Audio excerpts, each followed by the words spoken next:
करते हैं। सच्चा सनातनी वही है जो बड़ा तो बने पर अपने वेद पुराण की बातें समाज में जरूर रखे, अपने संस्कार अपनी संस्कृति को छोड़े ना। हम गीता पढ़कर भी बड़े बन सकते हैं, हम वेदों को पढ़कर भी बड़े बन सकते हैं, हम पुराणों के अर्थ को जानकर भी बड़े बन सकते हैं। और एक बात और बताऊं, हम वेदों को पढ़कर वैज्ञानिक भी बन सकते हैं, क्योंकि विज्ञान का पर्याय वेद है। वेद ही विज्ञान है। जितना साइंस वेदों में भरा पड़ा, शास्त्रों में पुराणों में भरा पड़ा है, उतना विज्ञान तो आज वैज्ञानिकों के पास भी अभी इतनी टेक्नोलॉजी नहीं है। तो आप सुंदर सी चर्चा सुने। राम का वनवास ना होता, डायरेक्ट राम जी राजा बन जाते। कितने लोग इस बात से सहमत हैं कि राम को वनवास ना होता, सीधा राजा बन जाते? सीधा राजा बन जाते राम, तो अच्छा था या बुरा था? क्या बुरा था? इसका मतलब केवल कैकेयी नहीं चाहती थी कि राम वनवास जाएं, आप लोग भी तो चाह रहे हैं। अच्छा चलो बताओ, राम जी के वनवास जाने से किस किस का फायदा हुआ? बोलो। राम के वनवास जाने से किस किस का फायदा हुआ? किस किस का फायदा हुआ, नाम बताओ। सबसे बड़ा फायदा किसका हुआ? हाँ, राम जी के वनवास जाने से सबसे बड़ा फायदा हुआ किन किन का? उनके नाम सुनो। राम जी के वनवास जाने से निषाद राज का फायदा हुआ, केवट का फायदा हुआ, माता शबरी का फायदा हुआ। माता शबरी कभी अयोध्या नहीं आ सकती थी, इसलिए माता शबरी नहीं आ सकती थी, तो राम बोले माँ आप नहीं आ सकती हो, मैं तो आ सकता हूँ। तो माता शबरी पर करुणा बरसाने प्रभु अयोध्या छोड़कर चले।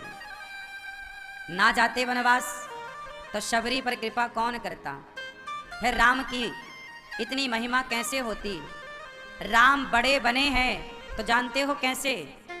जो छोटों को वंचितों को गले लगाता है वही बड़ा कहलाता है। राम ने सबको गले लगाया, निषाद को गले, केवट को गले, माता शबरी को गले से लगाया। जिनको समाज अछूत कहा करती थी उस जमाने में, उनको गले लगाकर राम ने समाज की मानसिकता बदलने का कार्य किया कि भाई जब ईश्वर अछूत नहीं समझ रहा है किसी को, तो हम और आप कौन होते हैं किसी को अछूत कहने वाले और समझने वाले? राम कैसे हैं? सबको गले लगाते हैं। क्या आप सबको गले लगाते हैं? आज लोग राम की पूजा तो खूब करते हैं, पर राम के आदर्शों पर चलते नहीं, वचनों पर चलते नहीं। आज राम के जयकार लगाने वाले, जय श्री राम कहने वाले लाखों करोड़ों हैं, पर राम के पद चिन्हों पर चलने वाले बहुत कम हैं। अच्छा एक बात बताओ, राम राम जपने से काम होगा या राम के रास्ते पर चलने से काम होगा? जोर से। राम राम जपना और राम के रास्ते पर चलना, ये दोनों बातें एक हैं कि अलग अलग हैं? जोर से। और आप कौन से राह पर हो? राम राम जपने के राह पर हो या राम के रास्ते पर चलने के राह पर हो? राम राम जपने से शायद कल्याण ना हो, पर राम के बताए रास्ते पर चलने से जरूर कल्याण होगा। राम के चले राह पर चलने से निश्चित कल्याण होगा। अब देखो, एक बेटा है, वो अपने बाप का नाम जप रहा है, पिता पिता पिता पिता पिता पिता पिता। और तभी बाप बोले बेटा जरा गिलास पर पानी लाओ, तो बोले नहीं मैं पानी नहीं लाऊंगा, पर तुम्हारा नाम जप रहा हूँ, पिता पिता पिता पिता पिता। तो बताओ, पिता का नाम जपने वाला बेटा चाहिए या पिता की आज्ञा का पालन करने वाला बेटा चाहिए? माँ माँ माँ माँ माँ माँ का नाम जपने वाला बेटा चाहिए या माँ की आज्ञा का पालन करने वाला बेटा चाहिए? फिर ये समाज क्यों भटक गया? आज लोग राम राम जपते हैं। हम ये नहीं कहते कि राम राम मत जपो, जपो। कलयुग केवल नाम आधारा, सुमरि सुमरि नर उतरहि पारा। कलयुग में नाम का आश्रय लेना अच्छी बात है, लेकिन नाम का आश्रय वो लोग लें जो राम के रास्ते पर नहीं चल सकते। जो राम के राह पर चल सकते हैं वो राम के राह पर चल कर के दिखाएं। वो नाम का आश्रय ना लें, वो राम के राह पर चलकर दिखाएं। नाम तो जपें, बुराई नहीं है, लेकिन नाम केवल वो लोग जपें जो नहीं चल सकते राम की राह पर। बूढ़े हैं, बिस्तर पर लेटा है, अब वो तो राम की राह पर नहीं चल सकता, अब वो तो राम राम ही जपेगा ना बिस्तर पर लेटा लेटा। बूढ़ा है, अपाहिज है, अंधा है, लंगड़ा है, बहरा है, तो वो राम राम जपे। लेकिन आप लोग हैं, स्वस्थ हैं, जवान हैं, अच्छे राह पर चल सकते हैं, क्यों ना? अच्छा, राम किस राह पर चले? उत्तर दो। राम धर्म के राह पर चले या अधर्म की राह पर? जोर से। अधर्म की। राम किस राह पर चले? धर्म की। और रावण किस राह पर चला? रावण अधर्म की राह पर चला, राम धर्म की राह पर चले। इसलिए राम धर्म की राह पर चले तो हम राम के भक्त तब कहलाएंगे जब हम भी धर्म की राह पर चलेंगे। अब आप कहो कि मैं राम का भक्त हूं और चलो अधर्म के मार्ग पर, तो कैसे आप भक्त हो सकते हैं? बताओ, अधर्म के मार्ग पर चलने वाला राम का भक्त हो सकता है? झूठ बोलने वाला राम का भक्त हो सकता है? मांस खाने वाला, शराब पीने वाला, क्या राम शराब पीते थे? उत्तर। क्या राम मांस खाते थे? नहीं, कंद मूल फल खाते थे, शबरी के जूठे बेर खाते थे। राम जब मांस नहीं खाते, राम जब शराब नहीं पीते, तो आप लोग मांस और शराब का सेवन क्यों करते हैं? जो करते हैं हम उन्हें कह रहे हैं। और फिर आप कहें जी मैं राम का भक्त हूं। नहीं हो सकता साहब, नहीं हो सकता। मुंह फुलाना और ठहाका लगाना, ये दोनों काम एक साथ नहीं हो सकते। मुंह फुलाओ, मैया, ठहाका लगाओ जरा। क्या मुंह फुलाना और ठहाका लगाना दोनों एक साथ हो सकता है? आप सोचो कि मैं शराब भी पीता रहूं, मांस भी खाता रहूं, झूठ भी बोलता रहूं और मेरे माथे पे भक्त होने का ठप्पा लग जाए, राम का भक्त होने का ठप्पा लग जाए। अरे भक्ति के पथ पर कुछ त्याग करने पड़ते हैं मेरी माँ, कुछ बलिदान अपने सुखों का देना पड़ता है। लक्ष्मण जी अपने सुखों का बलिदान ना देते तो आज राम के भक्त कैसे कहलाते हैं? चलो छोड़ो, ये बताओ, भरत जी यदि अयोध्या के राजा बन जाते, माँ कैकेयी ने कहा कि राम को वनवास और भरत को, जोर से, राम को 14 साल का और भरत जी को राजा। कैकेयी ने तो दशरथ जी से यही मांगा। चलो बताओ, यदि भरत जी राजा बन जाते तो लोग भरत जी को अच्छा कहते कि बुरा कहते? बोलो जरा, कल्पना करो कि भरत जी राजा बन जाते अयोध्या के, तो समाज भरत जी को अच्छा कहती या बुरा? बोलो, बुरा। हाँ, बुरा कहते लोग। लेकिन भरत जी ने अयोध्या का सिंहासन छोड़कर अपने भाई के पास जाकर कहा कि भैया आप चलो, आपके बदले मैं 14 साल वनवास में रहूंगा। ऐसा भाई बन पाए भरत जी कि युगों युगों तक भरत जैसे भाई की कल्पना की जाती है कि काश हमारा भाई भरत जैसा और राम जैसा होता। तो राम जैसा और भरत जैसा भाई बनने के लिए त्याग करना पड़ा कि नहीं? भरत जी को त्याग करना पड़ा? बोलो हाँ या ना। तो याद रखना, भगवान को पाने के लिए त्याग करना पड़ेगा। आपके सामने सत्ता होगी, आपके सामने सिंहासन होगा, लेकिन उस सिंहासन का त्याग करके भगवान के भक्त को भगवान को चुनना पड़ेगा, धर्म को चुनना पड़ेगा। तब जाकर समाज में आपका यश बढ़ेगा, कीर्ति बढ़ेगी और युगों युगों तक समाज आपको भला कहेगा। यदि आपके अंदर त्याग नहीं है, सत्ता लोलुप हैं आप, पैसे के पीछे भागते हैं आप, भाई रिश्तों को त्याग कर आप पैसे के पीछे भागे हैं। देखो पैसा बुरा नहीं है, लेकिन बताओ रिश्ते बड़े हैं कि पैसा बड़ा है? बोलो, रिश्ते बड़े हैं, पैसा बड़ा नहीं है। पैसा कमाया जा सकता है, रिश्ते कमाए नहीं जा सकते। रिश्ते एक बार बनते हैं तो वो सदा के लिए होते हैं। बहुत बड़ा बिजनेसमैन बन जाना अलग बात है साहब, बड़ा बिजनेसमैन बन जाना बड़ी बात नहीं है। बड़ा व्यापार कर लेना, बड़ी डिग्री पा लेना, बड़ा जज, बड़ा एडवोकेट, बड़ा इंजीनियर बन जाना बड़ा नहीं है। बड़ी बात है गृहस्थी चला लेना। आप बहुत अच्छे से व्यापार चलाते हैं, आप बहुत अच्छे व्यापारी हो सकते हैं, लेकिन बहुत अच्छा गृहस्थ होना बहुत कठिन है। परिवार चलाना बड़ी बात है कि व्यापार चलाना बड़ी बात है? उत्तर दो जोर से। और राम ने जो किया वो परिवार के लिए किया कि व्यापार के लिए किया? राम ने पैसे को पहला प्रधानता दी या परिवार को पहली प्रधानता दी? राम का पूरा जीवन परिवार के लिए है, समाज के लिए है, राष्ट्र के लिए है, दीन और दुखियों के लिए है। आज के लोग बड़ा व्यापार कर लेते हैं, बड़े व्यापारी हो जाते हैं, बड़े बिजनेसमैन हो जाते हैं, पर वो बड़े व्यापार को चलाने वाले लोग घर की गृहस्थी नहीं चला पाते। इसका एक उदाहरण दे दूं आपको। इस पूरी दुनिया का सबसे बड़ा व्यापारी है बिल गेट्स। कौन?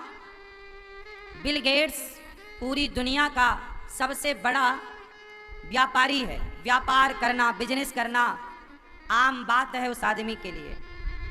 कीड़ा है, वो व्यापार का कीड़ा है। इस दुनिया का सबसे बड़े पैसे वालों में उस बिल गेट्स का नाम है। अब सोचिए, इतना बड़ा आदमी बिल गेट्स जो कई देश खरीदने की ताकत रखता है, इतना सफल व्यापारी, उसने व्यापार चलाना तो सीख लिया साहब, लेकिन परिवार चलाना नहीं सीख पाया। 27 वर्षों बाद उसकी पत्नी से उसका तलाक हो गया। हाँ या ना? हाँ या ना? क्या समझ में आई? व्यापार कर लेना अलग है और परिवार चलाना अलग है। सफल कौन? जो व्यापार सफलता से चला ले वो, या परिवार सफलता से चला ले वो? आप किसे सफल मानते हैं? जोर से। तो राम क्या चलाते हैं? परिवार। परिवार माँ ने कहा वनवास जाना है, एक बार नहीं सोचा राम ने कि क्यों जाऊं। माँ से एक सवाल नहीं किया, कहा जाना है, चले गए। भाई के लिए सत्ता छोड़नी है, छोड़ दिया। रावण पत्नी को लेकर गया, रावण जैसे राजा से लड़ गए राम। बंदर भालुओं की एक सेना तैयार कर ली, रावण से लड़ गए पत्नी के लिए। और राम जब राजा बने तो परिवार से ऊपर प्रजा को रखा। अभी मैं आपको बताऊंगा कि राम ने माता सीता को वनवास क्यों भेजा था। क्योंकि जब राम ने सीता माँ को वनवास भेजा, जब माता सीता गर्भवती थी, जब राम ने सीता माँ को वनवास भेजा, उस समय राम सिर्फ पति नहीं थे सीता माता के, उस समय राम राजा थे। याद रखिएगा, सबसे ऊपर परिवार होता है, लेकिन जब आप राजगद्दी पर बैठते हैं तो परिवार से ऊपर प्रजा हो जाती है। परिवार से ऊपर कौन? जोर से। प्रजा। और जब राम ने सीता माँ को वनवास भेजा तो राम ने नहीं भेजा, प्रजा ने कहा, लोगों ने कहा कि रावण के यहाँ रहकर सीता जी आई हैं, पता नहीं कैसी हैं। यदि, अच्छा एक बात बताओ, हमारे भैया, समय तो है ना आपके, बाकी जाना है, जाएंगे। हमारे भैया विवेक बिंद्रा जी आज आए हैं और जाएंगे, तो मैं आपसे प्रार्थना करूंगा कि आप वृंदावन गौरी गोपाल जरूर आएं। वृंदावन में गौरी गोपाल आश्रम में हमारी 285 वृद्ध माताएं रहती हैं। वो माएँ जिनके बेटे घर से निकाल देते हैं, फुटपाथ पर जो माताएं रहती हैं उन्हें फुटपाथ से लाकर, बेटा जब निकालता है तो माँ को लाकर वहाँ पर ये दास अनिरुद्ध उनकी सेवा करता है। और 150 विद्यार्थी गौरी गोपाल गुरुकुल में पढ़ते हैं, जिसके किसी के पिता नहीं है, किसी की माँ नहीं है, गरीब बच्चे गौरी गोपाल में निःशुल्क शिक्षा प्राप्त कर रहे हैं। ये दास अनिरुद्ध गौरी गोपाल आश्रम में एक लंगर चलता है, भोजन 30,000 लोग पर डे प्रसाद पाते हैं। कोई भी आओ, सबको पेट भर भोजन। आप लोगों से ये दास भिक्षा मांग मांग कर समाज की इस तरह की सेवा में लगा हुआ है। जो आप सहयोग करते हैं उससे गौरी गोपाल आश्रम की ये सेवा संचालित होती है। तो मैं भैया विवेक बिंद्रा जी से कहूँगा, आप तो परम विवेकशील हैं, बिनु सत्संग विवेक न होई। तो आप जरूर आएँ वृंदावन। तो आप आएंगे भैया, कुछ शब्द हमारे कहेंगे और इसके बाद हम पुनः आज ये जानेंगे कि राम जी ने माता सीता को वनवास क्यों भेजा। हमारे भैया विवेक भैया, पहले तो ये बताइए कि आप वृंदावन आएंगे गौरी गोपाल के नहीं? जरूर आएंगे, पक्का वादा? मैं वृंदावन बहुत साल रहा भी हूँ। हाँ आप रहे, मैंने आपके बारे में सुना, आपने खुद बोला। मैं आपका सुनता रहता हूँ आपके बारे में और आपको देखता रहता हूँ, आप बहुत अच्छा काम करते हैं। आप वृंदावन में रहे हैं, भगवद गीता आपने पढ़ी है, भगवद गीता के लेसन आप देते रहते हैं समाज को, ये बहुत अच्छा है। आप वृंदावन गौरी गोपाल अब आएंगे, पक्का वादा? पक्का। अब हम भैया से कहेंगे कि वो कुछ हम सबके बीच अपने शब्द रखें और हम सबका जो उन्होंने देखिए उनको अनुभव है काम का, तो वो हमारे बीच में अपने जीवन का कुछ अच्छा अनुभव रखेंगे, हम सुनेंगे। बोलो वृंदावन बिहारी लाल की जय। हिज होलीनेस परम पूजनीय श्री श्री अनिरुद्धाचार्य जी महाराज की जय। तो महाराज जी, आपके चरणों में कोटि कोटि प्रणाम। आप से मैं इतना प्रेम इसलिए करता हूँ, यहाँ इसलिए आया कि न केवल आप हजारों लाखों करोड़ों श्रद्धालुओं को भगवत मार्ग पर चला रहे हैं, बल्कि मैं एक सपना अपने मन में रखता था जिसको मैं देख रहा हूँ कि मुझे एक शेयर्ड विजन, अंग्रेजी में शब्द आता है शेयर्ड विजन, मतलब सिमिलर विजन। तो एक सपना महाराज जी, अगर आप आशीर्वाद दें, आप ब्रजवासी हैं और मेरा सपना है बचपन से 55, जिसकी 10 साल से कम उम्र हो, यानी कि 9 साल तक बचपन अनाथ हो, और 55 से ऊपर का हो और उसके बच्चों ने उसे छोड़ दिया हो, यानी कि वृद्ध। तो मैं ऐसे लोगों का एक आश्रम बनाना चाहता हूँ जहाँ बच्चे और वृद्ध, जो माँ बाप को छोड़ दिया गया हो और जो बच्चे जिनके माँ बाप ना हो। मेरे अपने माँ बाप नहीं थे जी। तो मैं बिना माँ बाप के रहा, तो दर्द को समझता हूँ मैं जी। तो जब मैंने आपके बारे में और जाना समझा तो पता चला कि बचपन से 55 का प्रोग्राम आप ऑलरेडी चला रहे हैं जी। आज सैकड़ों हजारों बच्चों को आप गुरुकुल की शिक्षा निःशुल्क प्रदान कर रहे हैं। आज सैकड़ों हजारों बूढ़ी माताएं जो ब्रजवासी हैं, ब्रज में रहती हैं, जिनके बच्चों ने उन्हें छोड़ दिया, आप उनका लालन पालन कर रहे हैं। आज हजारों हजारों लोगों को आप फ्री, बिना पैसा लिए भोजन प्रसाद जो भगवान को अर्पित किया है वो खिला रहे हैं। आज हजारों लाखों करोड़ों लोगों को आप अपनी कथाओं से उनको सही मार्ग दिखा रहे हैं। बूढ़े संतों को उनकी सेवा कर रहे हैं ब्रज में। अभी आपकी कथा से मैंने सुना कि भगवान राम के रास्ते पर चलना चाहिए, उनके आदेशों का पालन करना चाहिए। महाभारत में एक श्लोक आता है जहाँ पे दुर्योधन कहते हैं, जाना मैं धर्मम न चामे प्रवृत्ति, मैं धर्म जानता हूँ पर उसे मेरी प्रवृत्ति नहीं है। जाना मैं अधर्मम न चामे निवृत्ति, मैं अधर्म भी जानता हूँ पर छोड़ नहीं पाता। केनापि देवे में हृदय स्थित ने, कोई देवता मेरे हृदय में है। यथा नियोक्तो अस्मि तथा करोमि, जैसा वो देवता मुझे बोल रहे हैं मैं वैसा किए जा रहा हूँ। तो दुर्योधन की प्रवृत्ति क्या है कि मैं कुछ गलत कर रहा हूँ तो भगवान पे डाल दे, देवता मेरे हृदय में है, वो मुझसे गलत करा रहे हैं क्योंकि आपकी मर्जी के बिना पत्ता भी नहीं हिलता, इसलिए भगवान मैं कुछ गलत कर रहा हूँ, आप ही तो करा रहे हो, मैं थोड़ी गलत कर रहा हूँ। परंतु ऐसा इसलिए भी है क्योंकि भगवान फ्रीडम देते हैं।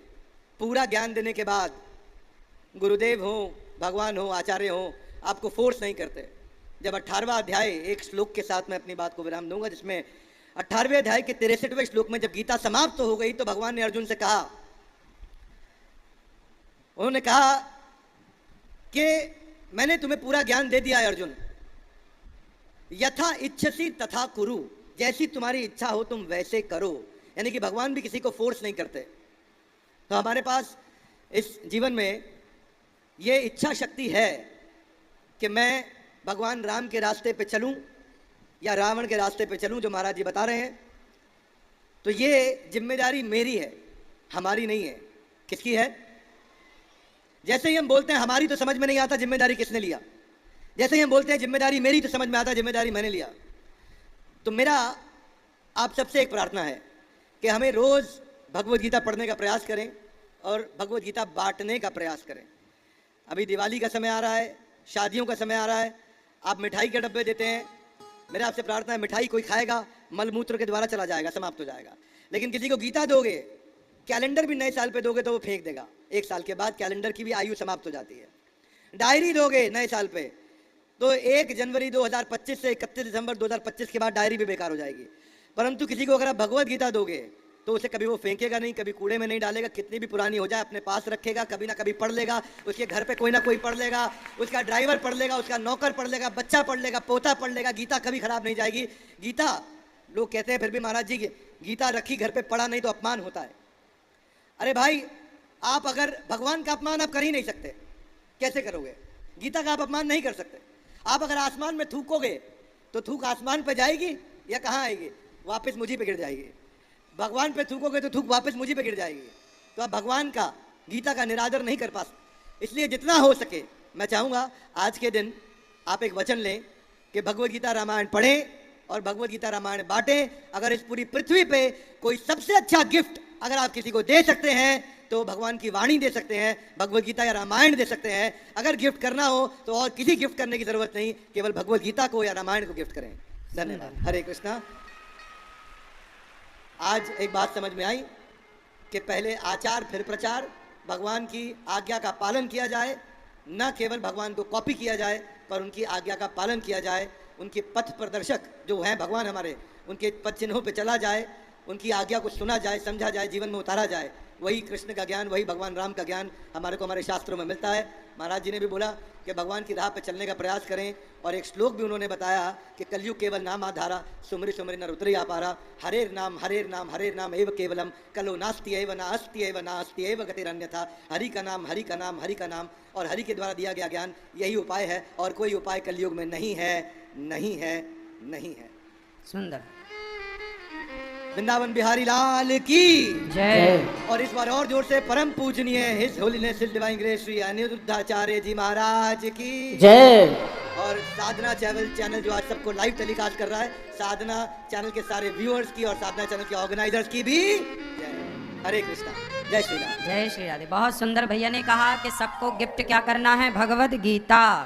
बिल्कुल ये बात पक्की गांठ बांध लो कि हमें भगवद गीता ही अब सबको देनी है। बच्चों को स्कूल के बैग में भगवद गीता रखनी है। बच्चों को रोज कम से कम एक श्लोक भगवद गीता पढ़ने के लिए आप सब प्रेरित करें। बहुत बहुत धन्यवाद आपका, आप आए, अनमोल समय आपने दिया। बिल्कुल जरूर।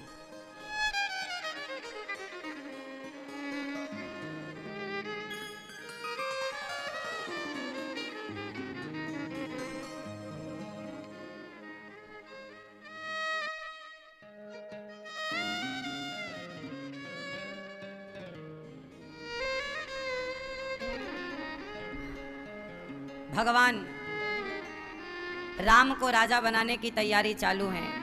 तभी मंथरा ने देखा कि राम राजा बनने जा रहे हैं, तो मंथरा ने सोचा कि राम को राजा बनने से किस तरह से रोका जाए। कई बार आपकी सफलताओं को देख करके कुछ लोग परेशान होने लग जाते हैं। जैसे राम की सफलता को देखकर मंथरा परेशान हो गई और मंथरा ने जाकर के माता कैकेयी के कान भर दिए। मंथरा ने किसके कान भरे मेरी माँ? जोर से। किसके? मंथरा ने कैकेयी के कान भरे। कैकेयी से कहा कि आप राम तो राजा बन जाएंगे, तुम बन जाओगी कौशल्या की दासी, राजमाता बन जाएंगी कौशल्या। इतना भड़काया कैकेयी को मंथरा ने, रात भर में इतना भड़काया कि कैकेयी माता का दिमाग बिल्कुल खराब कर दिया मंथरा ने। अब तो कैकेयी माता बोलने लग गई कि अब तो तू जो कहे मैं वही करूं, अब तू ही बता कि मैं क्या करूं। देखो, जब आप गलत व्यक्ति के हाथ में अपने आप को सौंप देते हैं तो वो व्यक्ति आपको पूरा गलत कर देता है। इसलिए बिना विचारे जो करें, आगे बोलो आप, बिना विचारे बोलो मेरी माँ, बिना विचारे जो करें सो पाछे पछताएं, काम बिगाड़ें आपनो जग में होत हंसाएं। क्या बिना विचारे काम करना चाहिए? कैकेयी माँ ने विचार के काम किया कि बिना विचारे? जोर से। बोलो, कैकई ने विचार के काम किया कि बिना विचारे? कैकई ने बिना विचारे किया। क्या किया? बिना विचारे मंथरा की बात मान गई, अपना विवेक लगाया नहीं, अपना पक्ष रखा नहीं, अच्छा बुरा सोचा नहीं, और मंथरा की बात मान करके कैकई ने निर्णय लिया कि अब तू ही बता। तो मंथरा ने बताया कि जो 2 वरदान थे वो मांग लो। एक बार दशरथ जी की उम्र, दशरथ जी युद्ध कर रहे थे, उनके रथ का पहिया निकलने वाला था, तो कैकई माँ ने उंगली डाल दी 2 और उनके पहिए को निकलने से बचाया। दशरथ जी मरने वाले थे, अर्थात वो युद्ध हार जाते, तो कैकई ने उनकी आयु बढ़ा दी। दशरथ जी ने कहा कि देवी, आपने मेरे प्राणों की रक्षा करी है, मैं आपको 2 वरदान देता हूँ, क्योंकि आपने अपनी 2 उंगली मेरे लिए घायल की हैं, कोई वरदान मांग लो। कह दिया कैकई ने, अभी आवश्यकता नहीं है। वही उधार वरदान आज कैकई ने मांगा। कहा कि 14, अब दशरथ जी आए, कैकई माँ ने मंथरा का पाठ पढ़ लिया, अब कोप भवन में चले गई। दशरथ जी आए, मनाए, क्या हुआ? कल राम को राजा बनाने वाला हूँ, तुम तो कहती थी कि राम को राजा बनाओ, देखो अब मैं राम को राजा बनाने वाला हूँ। कैकई बोली कि आप राम को राजा बना रहे हो और मेरे बेटे भरत को आपने ननिहाल भेज दिया, इतना कपट। दशरथ जी ने कहा, कैकई, मैं सौगंध खाकर कहता हूँ, मेरे मन में ये कपट नहीं था। वो तो ननिहाल चले गए भरत, और गुरु जी ने कहा कल कि राम को जल्दी से राजा बनाओ। कैकई, अब मेरा भरोसा नहीं है, बूढ़ा शरीर हो गया है, पता नहीं कब चला जाए, इसलिए मैं चाहता हूँ कि मैं राम को राजा बना हुआ देख लूँ। और तुम भी तो कहती थी ना कि राम को राजा बनाओ, मैं तो तुम्हें स्वयं आकर के सरप्राइज देने वाला था कि देखो अब मैं राम को राजा तुम्हारे कहने से बना रहा हूँ। कैकई बोली, नहीं, राम को राजा मत बनाओ। तो क्या चाहती हो कैकई? कैकई ने कहा कि मेरे बेटे भरत को आप राजा बनाओ। अच्छा ठीक है कैकई, मुझे ऐतराज नहीं कि भरत में और राम में मुझे कोई भेद नजर नहीं आता कैकई, पर परंपरा है कि बड़ा पुत्र ही राजा बनता है, पर तुम कहती हो तो मैं भरत को राजा बनाऊंगा। ठीक है। कैकई बोली, ये तो मान गए, भरत को राजा बनाने को तैयार हैं। दूसरा वरदान भी मांगा कैकई ने कि आप भरत को राजा बनाओ, पर राम को 14 साल के लिए वनवास भेजो। तापस वेश विशेष उदासी, 14 वर्ष राम वनवासी। अच्छा एक बात बताओ, कैकई का तो मन यही था ना कि मेरा बेटा राजा बने? बोलो हाँ। तो कैकई की बात तो दशरथ जी ने मान ली ना, भरत को राजा बनाने में दशरथ जी को कोई ऐतराज नहीं था। पहला वरदान क्या था कि भरत को राजा बनाओ, और दशरथ जी ने स्वीकार कर लिया, हाँ बनाऊंगा। जब भरत जी को राजा बनाना दशरथ जी ने स्वीकार कर लिया, तो कैकई ने राम को वनवास क्यों मांगा? बताओ।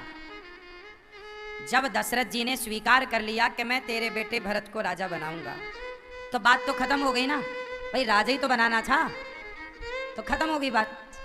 फिर 14 साल का वनवास क्यों मांगा माता कैकई ने? बताओ क्यों मांगा? क्या चल रहा था माता कैकई के दिमाग में? बताओ मैया, चश्मा वाली मैया बताओ, क्या चल रहा था कैकई माँ के दिमाग में? बोलो, जानते हो क्या चल रहा था? कैकई माता के दिमाग में चल रहा था कि यदि भरत राजा बन गया तो कहीं राम विद्रोह ना करा दें, कहीं राम विवाद खड़ा ना कर दें, इसलिए 14 साल का वनवास भेज दो, ताकि 14 साल में मेरा बेटा सारे मंत्री संतरी को अपने वश में कर लेंगे, सारी प्रजा को अपने कब्जे में कर लेंगे, फिर भरत का कोई विद्रोह नहीं कर सकता। विद्रोह जैसे अभी क्या हुआ बांग्लादेश में, वहां के प्रधानमंत्री के खिलाफ प्रजा ने विद्रोह कर दिया, तो प्रजा के विद्रोह से वहां के प्रधानमंत्री को भागना पड़ा, हाँ या ना? तो प्रजा विद्रोह कर दे तो राजा को लेने के देने पड़ जाए। तो कैकई ने भरत जी का पूरा रास्ता साफ करने के लिए 14 साल का वनवास दे दिया। 14 साल ही वनवास क्यों दिए? 15 साल, 20 साल, 50 साल या 10 साल, 14 साल, 14 वर्ष राम वनवासी। 14 साल के लिए वनवास क्यों दिया कैकेयी माता ने राम को? तो 14 साल के लिए वनवास इसलिए दिया क्योंकि उस दिन से राम जिस दिन वनवास गए उस दिन से रावण की आयु 14 साल ही बाकी थी, और 14 साल राम वनवास में रहकर रावण को मार करके आएंगे। 14 साल ही रावण की उस दिन से आयु शेष थी, इसलिए 14 साल का वनवास कैकेयी माता ने दिया। अब ये बात और डीप की है, जरा समझो। एक दिन क्या हुआ, कैकेयी माँ और राम की एक छोटी सी कथा है, मैं आपको सुनाऊं, बहुत ध्यान से सुनिएगा। एक दिन क्या हुआ, माता कैकेयी बैठी आंगन में, सर्दियों का मौसम था, धूप का आनंद माता कैकेयी ले रही थी। तभी पीछे से राम आए और माता कैकेयी की आंखों को पीछे से दबा लिया, बंद कर लिया। कैकेयी माँ राम को पहचान गई, स्पर्श हाथों का समझ गई कि ये राम है। कैकेयी माँ ने कहा, राम क्या हुआ बेटा, तुमने आंखें क्यों बूंद ली? राम ने कहा, माँ मुझे एक वरदान दो, तब मैं आंखें खोलूँगा। कैकेयी माँ बोली, राम तुझे जो चाहिए मैं देने को तैयार हूँ, जो चाहिए तू ले, बता क्या चाहता है। कैकेयी माँ ने कहा, राम तू जो मांगेगा मैं दूंगी। तब राम ने आंखें खोली, गोद में बिठाया कैकेयी माँ ने राम को, कहा, राम क्या चाहते हो? राम ने कैकेयी माता से कहा कि माँ जब मेरे पिता मुझे राजा बनाएं तो आप मुझे वनवास भेज देना, यही वरदान चाहता हूँ। कैकेयी माता तो बेहोश हो गई, धड़ाम से गिर पड़ी। राम ने कहा, माँ क्या हुआ? पानी वानी छिड़क कर माँ कैकेयी को होश में लाकर राम ने कहा, माँ क्या हुआ? कैकेयी माँ बोली, राम मैं तुम्हें वनवास क्यों भेजूं बेटा, क्यों तुम्हें वनवास जाना है? तब राम ने कहा, माँ मुझे वनवास इसलिए जाना है कि वहाँ बहुत सारे संतों को दर्शन देना है। मैं भगवान का अवतार लेकर इस राम रूप में हूँ माता, और मुझे बहुत सारी लीला करनी है। रावण को मारना है, पापियों को मारना है, संतों पर भक्तों पर कृपा लुटानी है। माँ बड़ा उपकार होगा आपका यदि आप मुझे वनवास भेजती हैं तो। कैकेयी माँ बोली कि राम यदि तुम वनवास गए तो क्या होगा? माँ मेरा यश बढ़ेगा, परंतु माँ तुम्हारा अपयश होगा। कैकेयी बोली, अच्छा राम यदि मेरा अपयश होता है तो कोई बात नहीं, मेरे अपयश होने से यदि मेरे राम का यश होता है तो राम तेरा यश बढ़े। राम तेरे यश के लिए मैं अपने अपयश को सह सकती हूँ। इसलिए पूरे रामायण में एक माता कैकेयी का ऐसा पात्र है जो सबसे कठिन है। कौशल्या बनना कठिन नहीं है, सुमित्रा बनना कठिन नहीं है, लक्ष्मण और भरत बनना कठिन नहीं है, सुग्रीव और विभीषण बनना कठिन नहीं है, शबरी और केवट बनना कठिन नहीं है। पूरे रामायण में कैकेयी बनना बहुत कठिन है। अच्छा एक बात बताओ, पूरे रामायण से यदि कैकेयी माता को हटा दिया जाए तो क्या कैकेयी माँ के हटाने से रामायण में कुछ बचेगा? बोलो जोर से, जोर से। यदि कैकेयी माता को हटाया गया तो क्या कुछ बचेगा? जोर से। इसका मतलब है कि कैकेयी माँ का होना जरूरी है। कई बार लगता है ना कि बहुत बुरा हुआ, बहुत बुरा हुआ, लेकिन बाद में समझ में आता है कि यदि वो बुरा ना होता तो ये अच्छा भी तो ना होता। कई बार बुरा होने के बाद अच्छा होता, हाँ या ना? हमें लगता है ऐसा क्यों हो गया, लेकिन कई बार वो विधि का विधान होता। इसलिए राम के वनवास में 14 साल इसलिए थे क्योंकि कैकेयी माँ जानती थी कि आज से रावण की उम्र कितनी शेष है, इसलिए 14 साल। जब राम 14 साल के लिए चले, दशरथ जी से आज्ञा ली, माँ कौशल्या से आज्ञा ली। माँ ने कहा, राम तुम अभी तक तैयार नहीं हुए बेटा, राजा बनना है। राम ने कहा माँ राजा मैं बन गया। अच्छा राजा कैसे बन गए? माँ बन गया। पिता दीन मोहि कानन राजू, मैं राजा बन गया माँ जंगल का।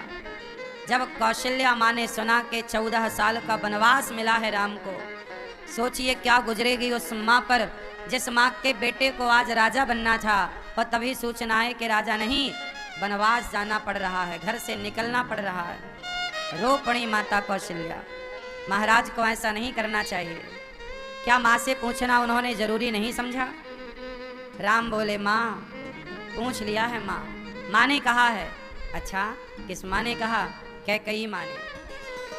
जब माँ ने कहा ये सुना कौशल्या माँ ने तो एक बार भी पलट कर नहीं कहा कि तुझे इस माँ की बात नहीं माननी। माँ ने कहा है मतलब माननी है।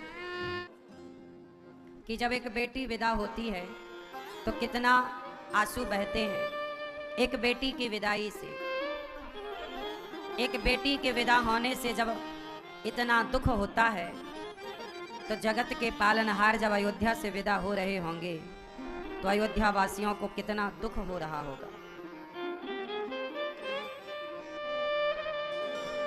मैंने कोई गलती की और फिर मुझे सजा मिले तो अच्छा लगता है, पर मैंने गलती नहीं की और फिर सजा मिले। राम के साथ ऐसा ही हुआ। राम ने कोई गलती तो की नहीं थी, केवल सजा मिली। 14 साल का वनवास। सारी प्रजा राम के पीछे पीछे दौड़ रही है। दशरथ जी कह रहे हैं कैकेयी रोक ले राम को, यदि राम नहीं लौटे तो दशरथ मर जाएगा। कैकेयी बोली मर जाओ, पर अब मैं अपने वचन से मैटूंगी, मुकरूंगी नहीं। दशरथ जी राम राम चिल्ला रहे हैं। कौशल्या माँ कुछ कह ही नहीं रही हैं। क्या कहें? अपना दुख जाकर किससे कहें? कौशल्या माँ। सीता माँ कह रही हैं माँ मैं भी जाऊंगी। सीता माँ को भी आज्ञा मिल गई। दशरथ जी से आज्ञा लेने गई सीता माँ। दशरथ जी बोले बेटी तुम जंगल मत जाओ, तुम रहोगी तो मुझे लगेगा कि मेरे राम हैं, पर तुम चली जाओगी तो बताओ मैं किसके भरोसे जीऊंगा। राम ने कहा सीता माता को रुक जाओ। सीता माता बोली मैं रुक जाऊंगी तो जब 14 साल बाद आप लौटोगे ना प्रभु तो मैं आपको जिंदा ना मिलूंगी। लक्ष्मण जी आए भैया मैं भी चलूंगा। माँ से आज्ञा ले ली? हाँ ले ली। राम के संग माता सीता लक्ष्मण जी चल रहे हैं। सुमंत जी को कहा दशरथ जी ने 14 दिन तक घुमा कर जंगल वापस ले आना। रथ पर सवार भय राम चल पड़े। जंगली वेश धारण कर लिया, सामान्य वल्कल वस्त्र पहन लिए और राम चल पड़े माँ की आज्ञा का पालन करने के लिए। सारे लोग पीछे पीछे दौड़ रहे हैं। राम राम अभी हमने जी भर के देखा नहीं है। हे राम हमें छोड़ कर ना जाओ। राम चले।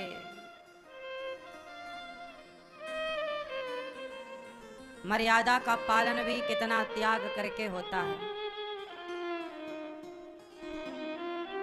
सारी अयोध्या की आंखों में आंसू हैं। सारे लोग रो रहे हैं। राम के वनवास जाने से सब लोग रो रहे हैं। हंस रहे हैं तो केवल 2 लोग, एक मंथरा और एक कैकेयी। कैकेयी माँ खुश हैं राम के वनवास से। सारी प्रजा रो रही है। अयोध्या जी से बाहर निकले। सारी प्रजा बोली हम भी जाएंगे। तमसा नदी के तट पर विश्राम किया राम जी ने। सारी प्रजा थक गई। पानी पीकर नदी का सब सो गए। पूरी गहरी नींद में सब सो रहे थे। यदि कोई नहीं सोया तो राम नहीं सोए, सीता माता नहीं सोई, लक्ष्मण जी नहीं सोए, सुमंत्र जी नहीं सोए, और वह रथ पर लगे घोड़े नहीं सोए, सब सो रहे थे। तो राम जी उठे और जितने जाग रहे थे उन्हें लिया और राम निकल गए आधी रात को। लक्ष्मण जी बोले, भैया यदि मैं सो गया होता तो आप तो मुझे भी छोड़ देते। हाँ लक्ष्मण, लक्ष्मण जी ने प्रतिज्ञा कर ली, राम जब तक मैं आपकी सेवा में रहूंगा 14 साल, अब मैं कभी सोऊंगा नहीं, क्योंकि यदि मैं सो गया तो राम कहीं छोड़कर चले ना जाए। चले, सारी प्रजा सो रही है, सबको सोता हुआ छोड़कर राम जी चल रहे हैं।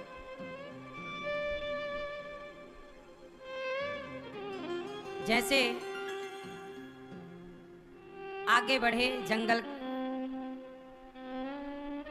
अब रास्ते में निषाद राज मिले। दूसरी रात विश्राम भगवान ने निषाद के घर किया। राम जी घास के बिछौनों पर सोए। निषाद राज ने कंद मूल फल की व्यवस्था की और राम लक्ष्मण और माता सीता, राम सीता कल तक मखमल के बिस्तर पर सोने वाले राम आज घास के बिछौनों पर सो रहे हैं।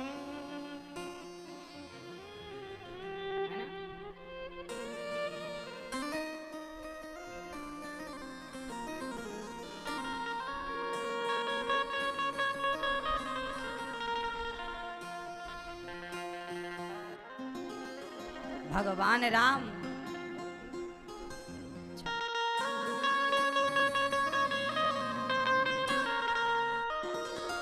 प्रण अपने पिता का करने को, प्रण अपने पिता का करने को श्री राम अयोध्या छोड़ चले प्रभु राम, अयोध्या छोड़ चले।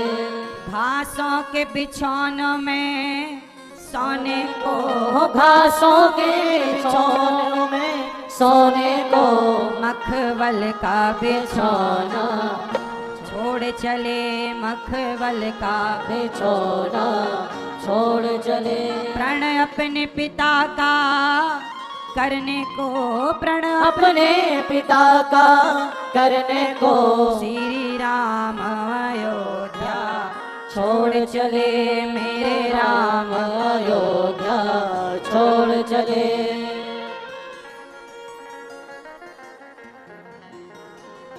पिता की आज्ञा का पालन करने भगवान राम घास के बिस्तर पर सो रहे हैं। अच्छा ये बताओ, धर्म के राह पर चलना सरल है या कठिन है? बोलो जोर से।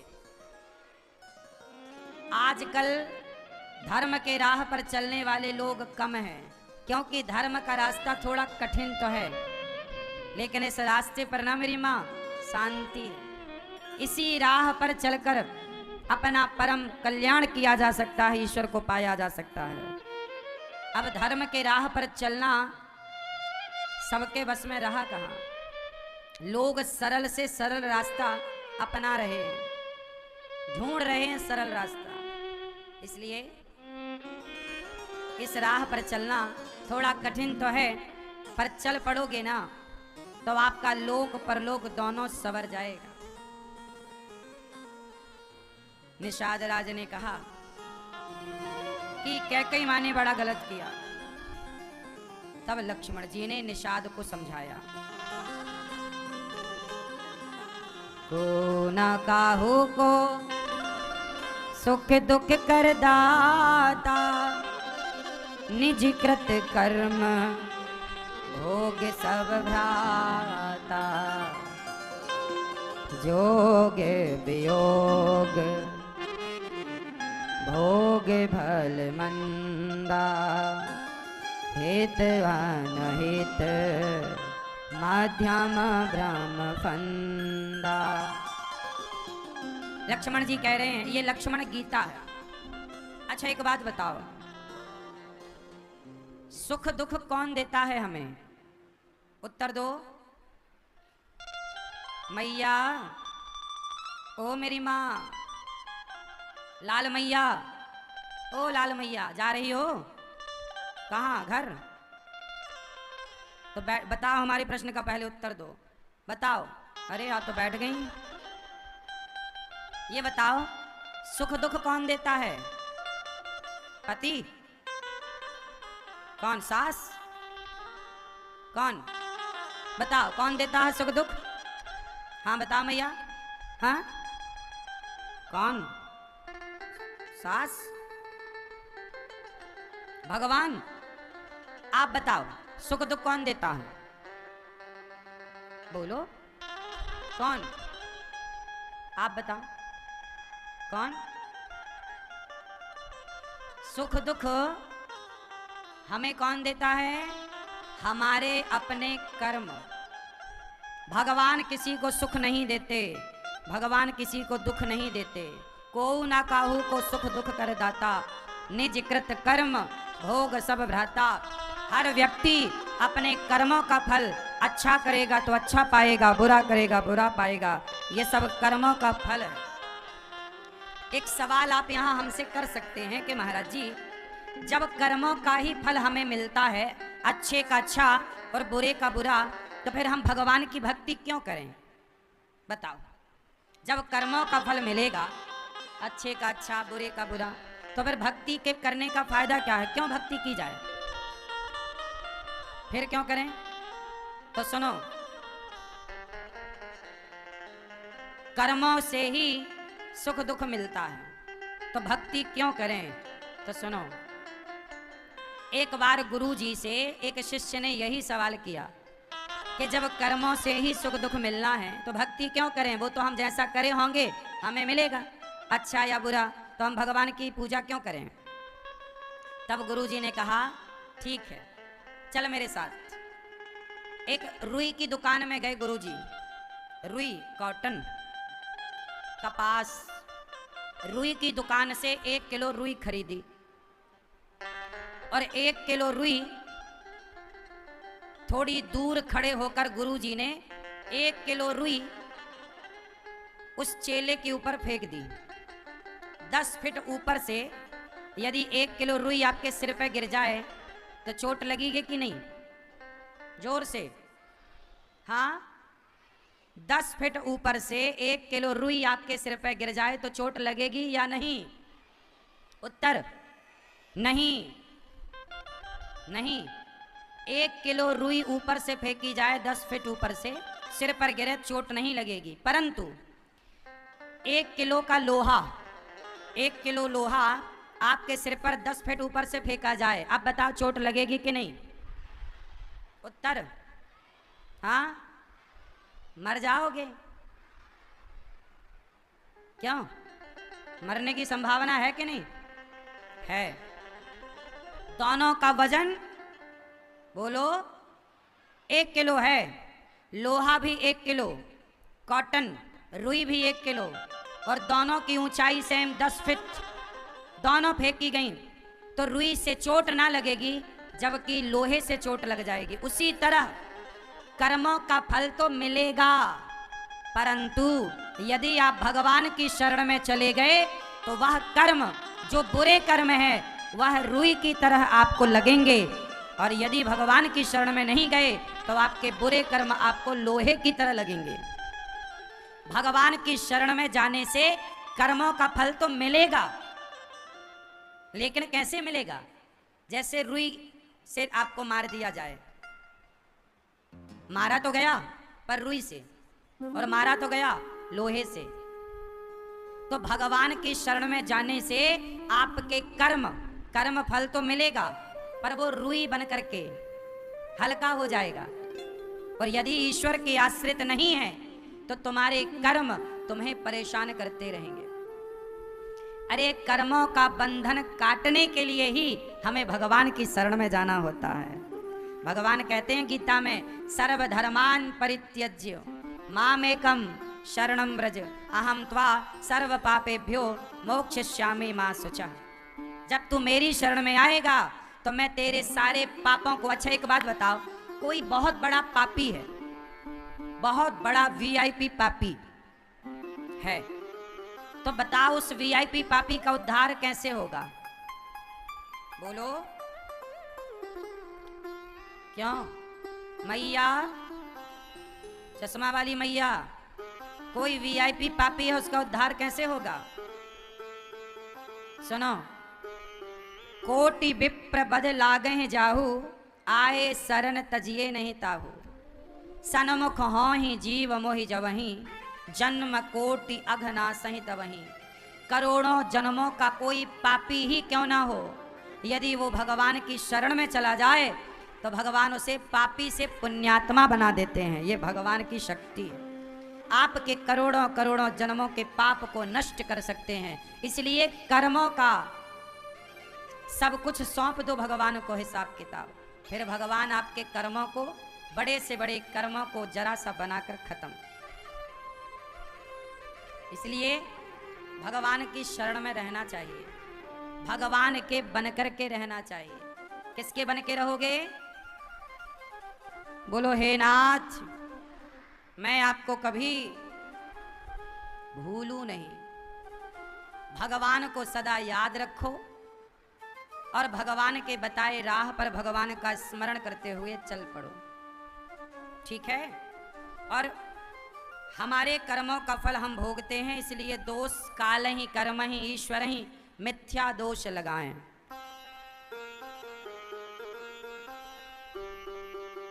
चलो बताओ, सबसे बड़ा धर्म क्या है? सबसे बड़ा धर्म क्या है? धर्म न दूसर सत्य समाना, आगम निगम पुराण बखाना। सवेरा हुआ, सारी रात भगवान की चर्चा करते लक्ष्मण जी निषाद जी के साथ बीत गई। सवेरा हुआ, राम जी चले तो सामने गंगा नदी। तब भगवान ने गंगा जी पर केवट से कहा, केवट से राम जी ने कहा, एक केवट भैया जरा नाव ले आओ और हमें पार लगा दो। मांगी नाव न केवट आना, कहाँ है तुम्हारे मरम मैं जाना। अच्छा ये बताओ, राम जी केवट से क्या मांग रहे हैं? जोर से, जोर से। पीछे वाली मैया, सबसे पीछे, सुन रही हो मेरी माँ? ध्यान से सुन लो मेरी माँ, बहुत ध्यान से। ये बताओ, राम जी केवट से क्या मांग रहे हैं? नाव। ओ भैया केवट जरा नाव ले आओ। केवट सुनो, केवट नहीं सुनता। ओ केवट, केवट आया। हाँ सरकार आया, क्या हुआ? अरे जरा हमें पार लगा दो। केवट बोला, सरकार आप तो खुद सबको पार करते हैं, आज भला आपको कौन पार कर सकता है? आप तो स्वयं सबको पार लगाते हो। राम जी बोले, आज हमें आप पार लगाओ। केवट बोला, अच्छा पर मेरी नाव तो लकड़ी की है। राम जी बोले, तो हाँ नाव तो लकड़ी की ही होती है, पत्थर की तो नहीं होती, हमें पता है। अरे सरकार बात ऐसी है कि आपके पाँव में ना कोई जादू है। राम जी के पाँव में क्या है? जोर से, कौन सा जादू? कौन सा जादू है बताओ? क्यों? राम के पाँव में कौन सा जादू था? जोर से। मैया, ओ मैया